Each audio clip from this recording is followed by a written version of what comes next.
Apresentamos o podcast baseado na obra Trilhas da Libertação, com Guaraci de Lima Silveira. Olá, meus amigos, olá, minhas amigas que estão estudando aqui conosco o livro Trilhas da Libertação. Estamos chegando ao nosso capítulo de número 31. A luta prossegue. Atividades de grande porte exigem espíritos competentes a fim de conduzi-las com segurança. As incursões socorristas ao mundo espiritual, lidando com seres equivocados e perversos, é um capítulo do espiritismo experimental muito delicado. Por isso mesmo, a mediunidade responsável não se permite aventuras insensatas, nem se faculta entusiasmos descabidos. Assim o Filomeno começa o capítulo, A luta prossegue. Ele continua: o labor de desobsessão é terapia avançada, que exige equipes hábeis de pessoas e espíritos adestrados nas suas realizações, de modo a se conseguir os resultados positivos esperados. Não raro, candidatos apressados e desaparelhados aventuram-se em tentames públicos e privados de intercâmbio espiritual, desconhecendo as armadilhas e as astúcias dos desencarnados, procurando estabelecer contatos e procedimentos para os quais não se encontram preparados, comprometendo-se desastradamente com aqueles aos quais pretendem doutrinar ou impor suas ideias. Arrogantes uns, ingênuos outros, permitem-se a leviandade de abrir portas mediúnicas a intercâmbio desordenado, na pressuposição de que se podem fazer respeitados, obedecidos, incorrendo em grande risco de natureza psíquica. A vida espiritual é pujante, rica de movimento e de ação, base para a formação da física. Quando se expressa na esfera corporal, é pálida a condensação da realidade que vibra fora dos fluidos materiais. Todo cuidado, pois, nesse campo como noutros, é sempre proveitoso para o principiante ou mesmo para quem não possua os instrumentos morais indispensáveis. Frustração, revide, amargura, ciúme, inveja, ódio e todo um elenco de paixões infrenes caracterizam incontáveis seres em perturbação, além do corpo somático que a morte não consumiu. A sós ou em grupos, submetidos a organizações cruéis ou desarvoradas, prosseguem vivos e pensantes, perseguindo os propósitos infelizes que abraçam ameaçadoramente.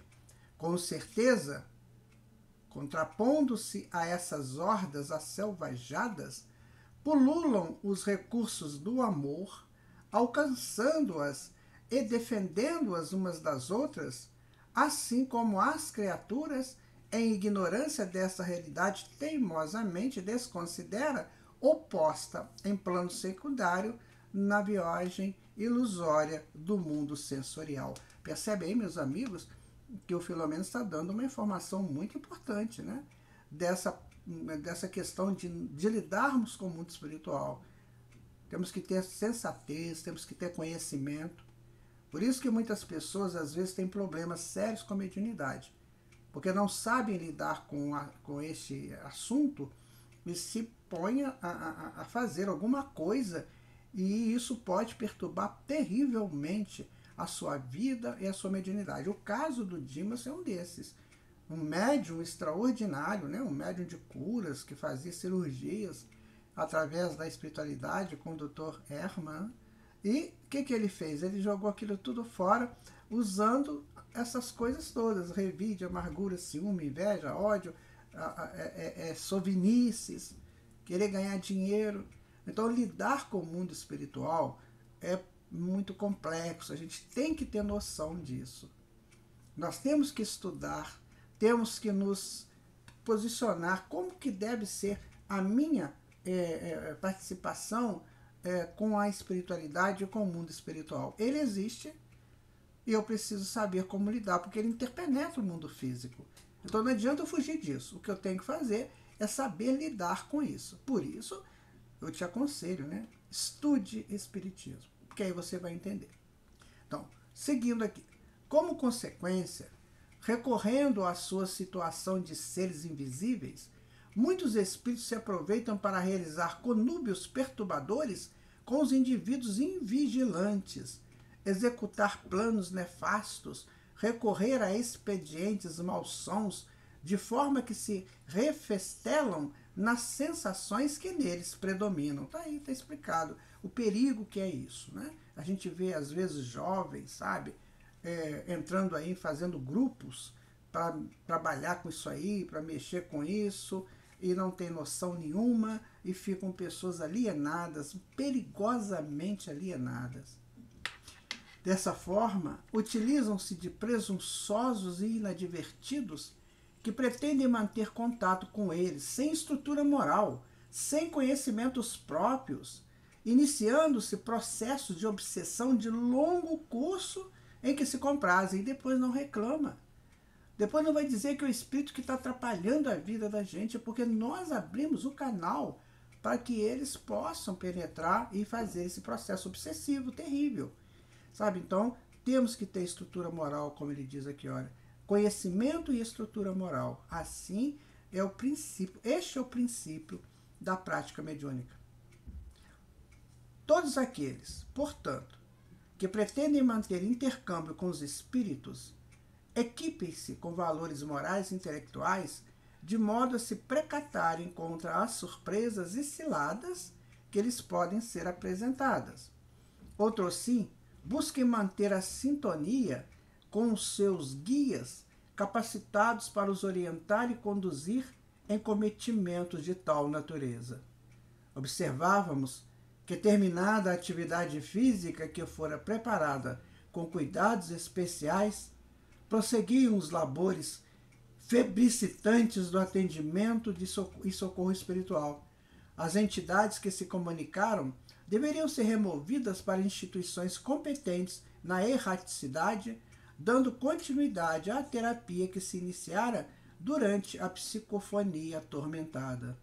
Outros requeriam cuidados específicos e outras tantas necessitavam receber auxílios próprios para os seus casos particulares. Qual sucede a um hospital terrestre, são variáveis as técnicas de socorro para a clientela, tendo-se em conta a imensa complexidade e diversidade dos seus problemas de saúde. O grupo que acompanhara Tuktamish e ficara retido em rede magnética especialmente preparada, desesperava-se, produzindo algazarra expressiva.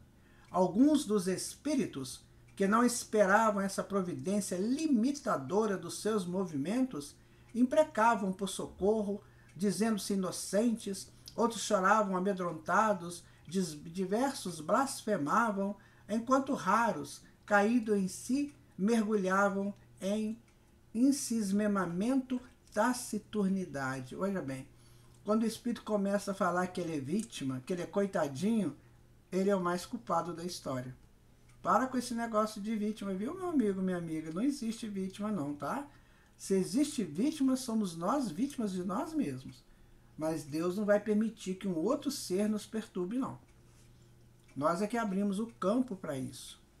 Cada ser é um universo à parte, isolando-se pela meditação, mergulhando na reflexão ou deblaterando no desespero, ultrapassa os limites da área em que se encontra ou se evade dela pelo pensamento, perdendo contato com o tempo e o lugar momentâneos.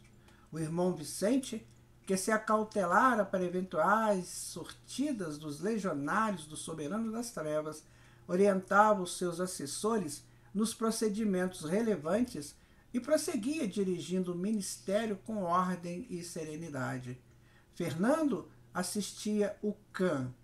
O Dr. Hans, que era, né, aquele Hermann, né, que trabalhava com o Davi, agora Dr. Hans, examinava alguns pacientes sob o auxílio do Dr. Carneiro, adestrando-se na percepção das lesões espirituais refletidas e fixadas no perispírito, a sede das distonias e enfermidades que calcinam os homens e enlouquecem os desencarnados irresponsáveis, ensinando-lhe a educação visual com a conveniente concentração para penetrar além dos fulcros da força os chakras que fixam o psicossoma ao soma, abria-lhe perspectivas novas para o futuro terapêutico a que se entregaria. Enfermeiros adestrados e magnetizadores hábeis cooperavam na manutenção da harmonia.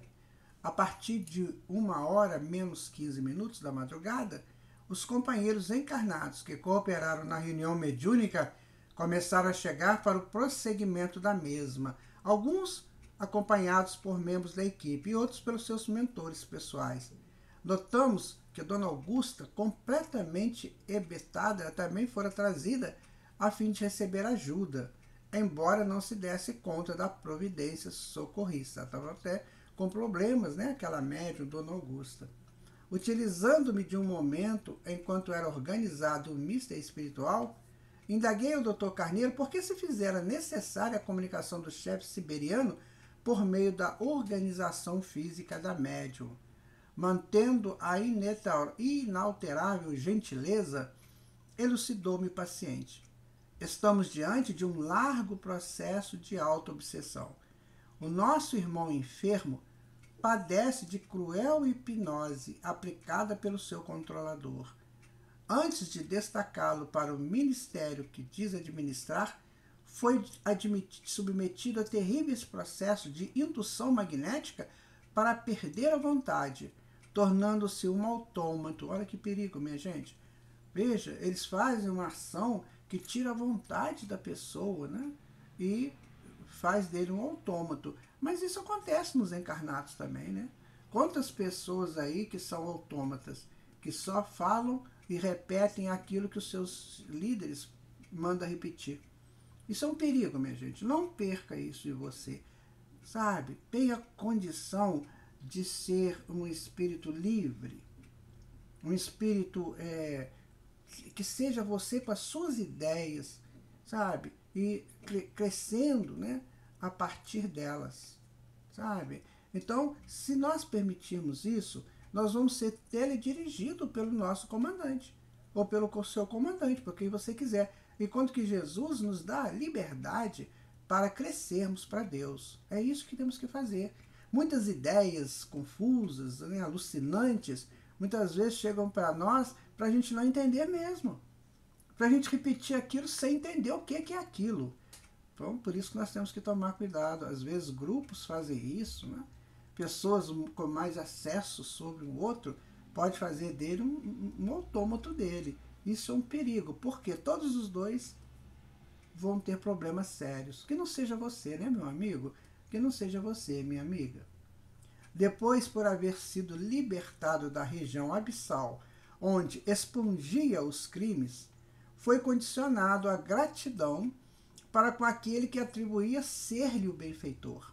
Ideias terrificantes, fantasias mitológicas foram-lhe fixadas na mente, a fim de que se considerasse a personificação desses absurdos, que lhe facultava assumir-lhe as personalidades, arvorando suas vítimas e dominando pelo terror, por encontrar no inconsciente de tais viciados as crenças e superstições que trouxeram da terra, facilitando a aceitação das induções punitivas.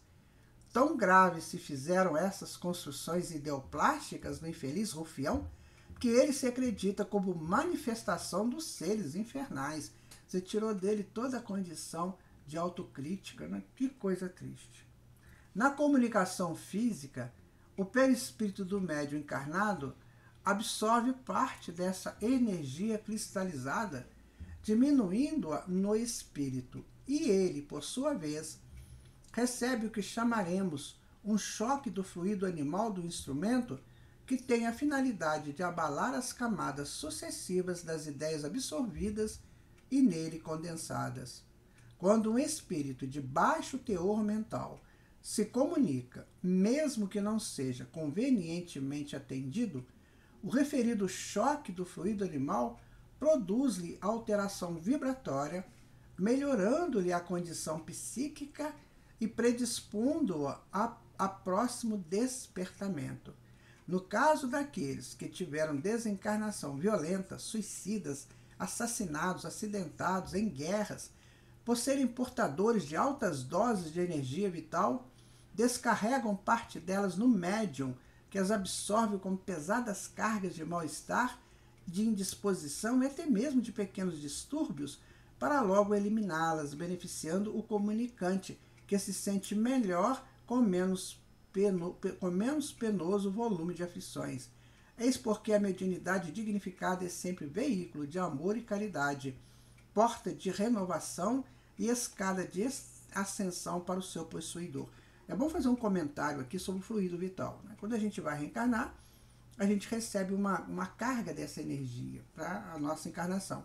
E se há uma encarnação dessa daí, violenta, né? Essas, por exemplo, que a pessoa entra num carro aí e louco, né? Numa velocidade louca, acaba desencarnando, um suicida, sabe? Um assassinato e tal, guerras. Então a pessoa desencarna e fica com fluido vital, que está para ele para viver X tempo. Ele foi antes. Então, aqui está dizendo que às vezes esses espíritos levados em reuniões mediúnicas descarregam isso no médium, que alivia ao espírito, mas dá uma carga para o médium, que o médium também será atendido. Vejam que coisa, minha gente. É muita situação para estudarmos, sabe? Então não dá para ficar vivendo de qualquer maneira, brincando, sabe? Fazendo experiências. Vamos com calma. Entra no teu carro, vai com calma. Sabe, nem suicídio, nem pensar. Não entre numa situação de que você possa ser assassinado. Sabe? Por quê? Porque tem um fluido vital. E você vai voltar com ele e vai te perturbar. Até enquanto ele for eliminado. Né? Tem casos que a pessoa que desencarna com fluido vital ainda muito, muito, muito intenso, que ele sente o cheiro da decomposição do corpo, sente os vermes comendo o corpo. Isso acontece muito com suicidas. Então, minha gente, vamos aprender para nos proteger, né? Assim, e crescer por esse conhecimento. E por que não se realiza o diálogo espírito a espírito, necessitando-se do médium? Pergunta aí o Filomeno, né? Porque a incorporação, em face da imantação magnética de ambos os perispíritos, impede o paciente de fugir ao esclarecimento, nele produzindo uma forma de controle que não pode evitar com facilidade. Está explicado. Então, ficando ali presos pela frequência perispírito a perispírito, ele para ouvir. Né? No transcurso do trabalho, poderemos comprovar essa assertiva. Aguardemos. Era 1h da manhã e todos nos encontrávamos preparados para dar prosseguimento ao labor iluminativo. A prece foi proferida com unção pelo Dr. Carneiro, que suplicou o divino amparo para aquele magno momento. Vimos uma claridade alaranjada descer e envolver todo o recinto, como se fosse uma cobertura protetora para a elevada atividade. O Dr. Carneiro esclareceu que aquele era o momento clímax da nossa excursão, cujo objetivo essencial seria, ali definido, a libertação do chefe siberiano, com o fito de abalar a estrutura do império dirigido pelo soberano gênio das trevas, que oportunamente seria atendido conforme os desígnios superiores.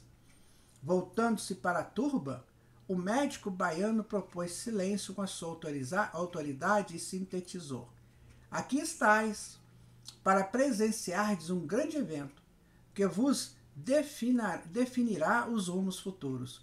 Por enquanto, permanecereis sem liberdade, a fim de participardes dos próximos acontecimentos. Depois sereis liberados, para escolherdes o caminho que desejardes palmilhar. Então ele falou para aquela turma que estava presa lá na corrente, né? Caístes das malhas da rede da perturbação por livre vontade, por sintonizardes moralmente com aqueles que vos exploram, levando-vos ao crime e à loucura. Vinculaste-vos espontaneamente e cada dia mais vos comprometeis, porque abdicastes do uso da razão. Dentro em breve, modificar-se-vos-á a paisagem. Podereis discernir e eleger treva ou luz, sofrimento ou paz, desar ou felicidade. A ninguém mais culpareis, nem acusareis, porquanto a responsabilidade será, como tem sido, exclusivamente vossa. Ficais atentos e tende calma. Os passistas e magnetizadores espirituais aplicaram coletivamente energias balsâmicas e confortadoras sobre o grupo, que pouco a pouco, embora expectante, a serenou. Fernando procedeu ao despertamento do chefe siberiano e o aproximou de Dona Armênia, perispírito a perispírito, até que houvesse uma quase justa posição.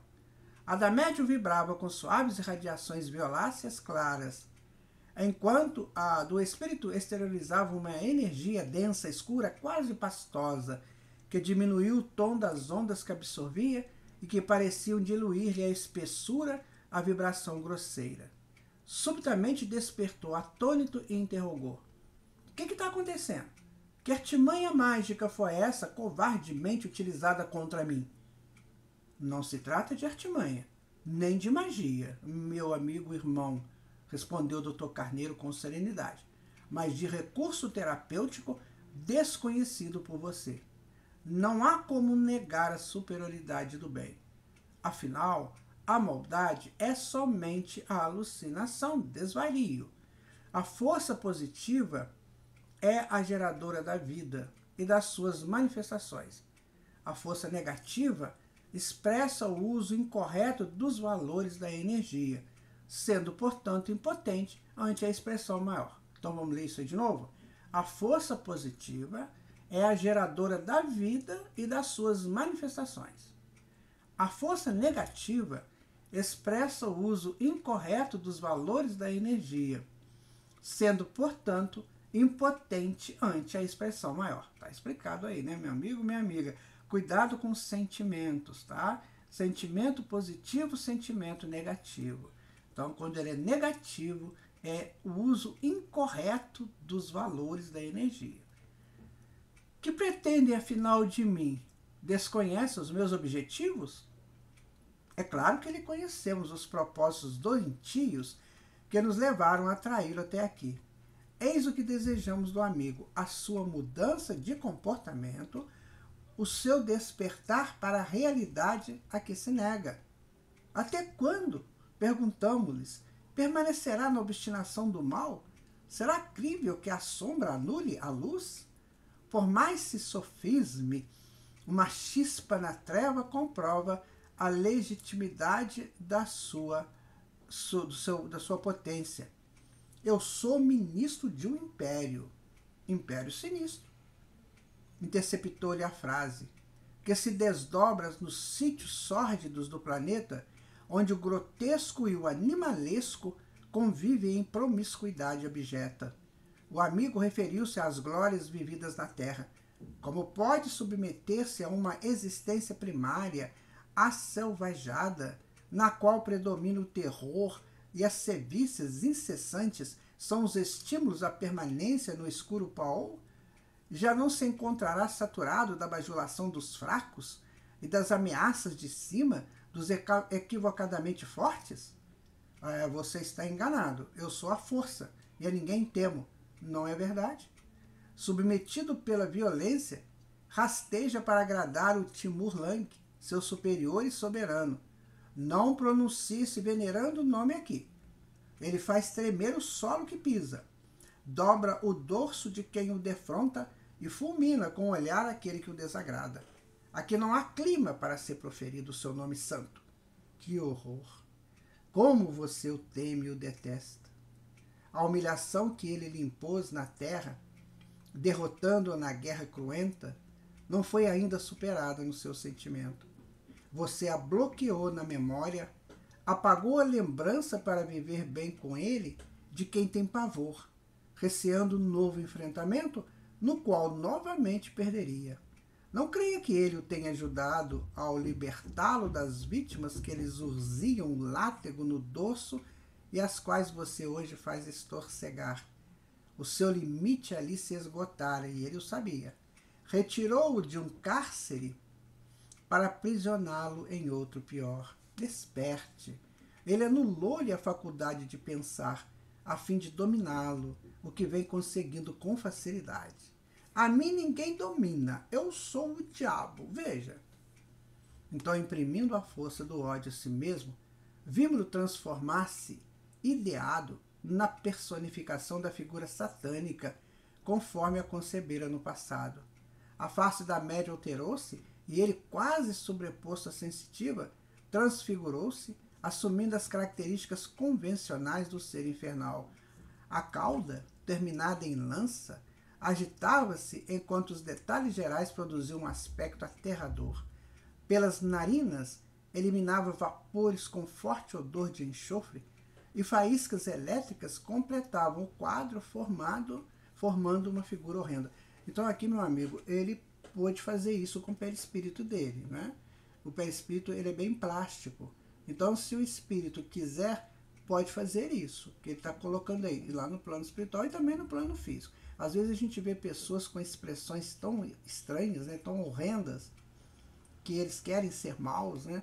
As pessoas que estão ligadas ao mal, eles fazem expressões muito estranhas, né? Então o perispírito é moldável, a gente tem que tomar cuidado, porque o que eu mandar ele fazer, ele vai fazer. Então cuidado, né, com suas ideias, com seus pensamentos, com as suas ideações, porque você pode transformar seu perispírito, como esse espírito que fez com ele. Transformou ele numa figura, como ele fala, horrenda. Né? Os espíritos de sua hoste grosseira apavoraram-se e desencadearam uma gritaria infreme, tentando romper as redes protetoras em movimento desesperado de fuga.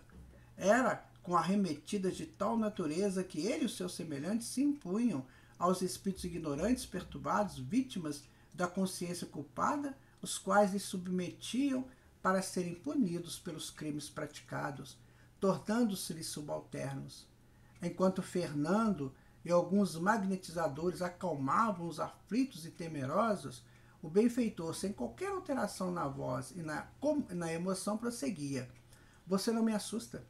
Conheço essa triste fantasia na qual você se oculta. Ela é inócua para mim e a ninguém aqui intimida. O diabo é uma figuração concebida pelas mentes passadas, ignorantes e temerárias, surgida no período mágico do pensamento. Está totalmente ultrapassada, permanecendo somente na imaginação que a agasalha e a incorpora. Ele falou de pensamento mágico. O pensamento mágico está ligado a uma consciência ainda adormecida, né? Mas que sonha. Então sonha fantasias. Então o pensamento passa a ser mágico, criando aquilo que ele bem entende. A consciência desperta não faz isso. É o que nós estamos tentando ser, consciências despertas. Então nós já sabemos a verdade. O Dr. Carneiro, ele sabia disso, ele tinha essa informação, né? E ele entendia bem o que um pensamento mágico pode produzir. Então ele tem essas ilusões, né? A ilusão de que ser poderoso, de ser isso, ser aquilo, mas é só um pensamento mágico. A consciência desperta, meu amigo, minha amiga, não precisa disso, não faz isso, porque ela está querendo coisas superiores, como nós aqui estamos querendo. Aproximando-se da médium em transe, o Dr. Carneiro começou a aplicar passes longitudinais, depois circulares no sentido oposto ao movimento dos ponteiros do relógio, alcançando o chakra cerebral da entidade que teimava na fixação. Sem pressa e ritmadamente, o benfeitor prosseguia com os movimentos corretos enquanto dizia: Tuktamit, você, gente. Tuktamit, você, gente. A voz tornou-se monocórdia, contínua, enquanto os movimentos prosseguiram. Suas mãos despendiam anéis luminosos que passaram a envolver o espírito. Quando ele falou aqui de chakra cerebral, é o que fica no alto da cabeça, tá, gente? É o chakra que tem 1000 pétalas, que recebe todas as percepções, né, possíveis. Então ele vai, suas mãos despendiam anéis luminosos que passaram a envolver o espírito pouco a pouco, romperam-se as construções que o ocultavam, caindo como destroços que se houvesse arrebentado de dentro para fora. O manto rubro pareceu incendiar-se e a cauda tombou inerme. Os demais adereços da composição igualmente despedaçaram-se e caíram no chão. Para surpresa nossa, a forma e as condições em que surgiu o espírito eram constrangedoras, coberto de feridas purulentas, nauseantes, alquebrado, seminu, trôpego, o rosto deformado, como se houvesse sido carcomido pela ranceníase, inspirava compaixão, embora o aspecto repelente.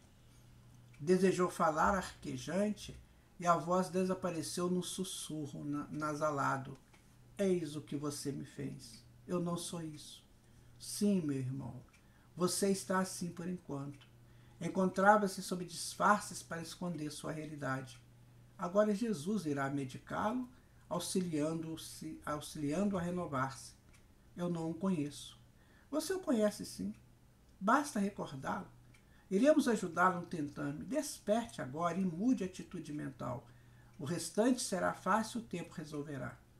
O comunicante, quase sem voz e visivelmente agônico, tentou gritar, conseguindo somente emitir um som disforme. Jesus! E tombou em pesado desfalecimento. Fernando e o Dr. Carneiro desenfeixaram-lhe da médio e o colocaram em repouso na mesa onde estivera até o momento da comunicação. Voltando-se para os membros da tropa perturbadora, o benfeitor completou. Vistes e ouvistes. Agora sois livres para escolher vosso caminho. Vosso chefe, Deus vos abençoe. As redes foram recolhidas. Atabalhoados, sem saber o que fazer e sem fugir, deixaram-se ficar ali. Os trabalhadores espirituais os convidaram a que se seguissem à sala contígua, onde teriam oportunidade de se recompor e optar pelo que melhor considerasse. A dona Augusta, que acompanhara as ocorrências, chorava assustada. O irmão Vicente acercou-se e disse-lhe benevolente: Eis nas mãos de que você se encontrava sob o domínio hipnótico para ser instrumento de escândalo e crime. Agora se sentirá liberada. Todavia, a sua conduta mental e moral levá-la a outras sintonias de acordo com o teor das aspirações que acalentar. Nosso Francisco jamais se atreveu a perturbar-lhe a emoção, procurando seduzi-la. Recomponha-se interiormente e aproveite-se do benefício que decorre desta noite para reaparelhar-se na conquista da felicidade possível. Ele está conversando com aquela senhora que tentou atrair, né, aquele jovem expositor, que é o Francisco, que tentou fazer dele, né, um amante dela. Então ela também estava na reunião e estava sendo ajudada. Não se esqueça de que o seu futuro começa neste momento. Envolvendo-a em ondas de simpatia fraternal, manteve-a presente até o instante do encerramento, quando seria recambiada de volta ao corpo. O Dr. Carneiro, sensibilizado, ergueu-se e orou, agradecendo a Deus as concessões do dia, enquanto vibrações harmônicas dominaram o recinto e a todos nós. Encerrada a reunião, os seus membros foram reconduzidos aos respectivos lares. Havia ainda muito por fazer e para atender. E assim o nosso Filomeno, né, termina este capítulo, né? Esse capítulo bem complexo, né, de muitas lições para todos nós, né, e que nós temos que avaliar bastante, ouvir de novo esse áudio, quem sabe adquirir o livro e estudá-lo também. Então, a vida prossegue, né, e as coisas também vão se desdobrando. Fique com Deus, muita paz para você.